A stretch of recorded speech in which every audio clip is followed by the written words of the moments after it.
India തദ്ദേശീയമായി വികസിപ്പിച്ച light compact ഹെലികോപ്റ്ററിൽ പറന്ന രാഷ്ട്രപതി ദ്രൗപദി മുർമു ജയ്സൽമേർ വ്യോമതാവളത്തിൽ നിന്നാണ് രാഷ്ട്രപതി പ്രചണ്ഡ് ഹെലികോപ്റ്ററിൽ പറന്നത്. ഇന്ന് പൊക്രാനിൽ നടക്കുന്ന വായുശക്തി സൈനികാഭ്യാസത്തിൽ രാഷ്ട്രപതി മുഖ്യാതിഥിയാകും.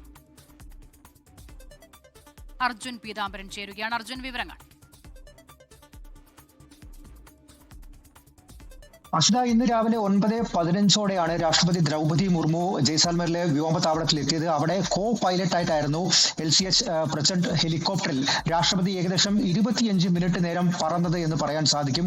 ആദ്യമായിട്ടാണ് ഇന്ത്യയുടെ ഒരു രാഷ്ട്രപതി ഇന്ത്യ തദ്ദേശീയമായി വികസിപ്പിച്ചെടുത്ത LCH പ്രചണ്ഡ് എന്ന് പറയുന്ന ഹെലികോപ്റ്ററിൽ, ഇന്ത്യ തദ്ദേശീയമായി വികസിപ്പിച്ചെടുത്ത ഒരു ഹെലികോപ്റ്ററിൽ ആദ്യമായിട്ടാണ് നമ്മുടെ ഒരു രാഷ്ട്രപതി പറക്കുന്നത്.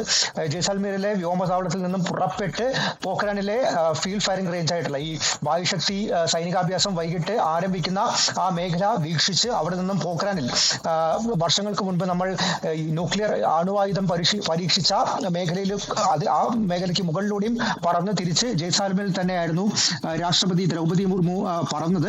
കോ പൈലറ്റായിട്ട് രാഷ്ട്രപതി പറക്കുന്നു. പിന്നാലെ മറ്റൊരു ഹെലികോപ്റ്ററിൽ വ്യോമ മേധാവിയായിട്ടുള്ള AP സിംഗും ഒപ്പം ഉണ്ടായിരുന്നു എന്നുള്ളതാണ് മറ്റൊരു പ്രത്യേകത. ഇന്ന് വൈകിട്ട് 5 മണിയോടെയാണ് വായുശക്തി 2026 എന്ന് പറയുന്ന വ്യോമസേനയുടെ സൈനിക അഭ്യാസം ആരംഭിക്കാൻ പോകുന്നത്. ആ അഭ്യാസത്തിൽ മുഖ്യാതിഥിയായിട്ടും രാഷ്ട്രപതി ദ്രൗപദി മുർമു പങ്കെടുക്കുമെന്നുള്ള കാര്യം അറിയിച്ചിട്ടുണ്ട്.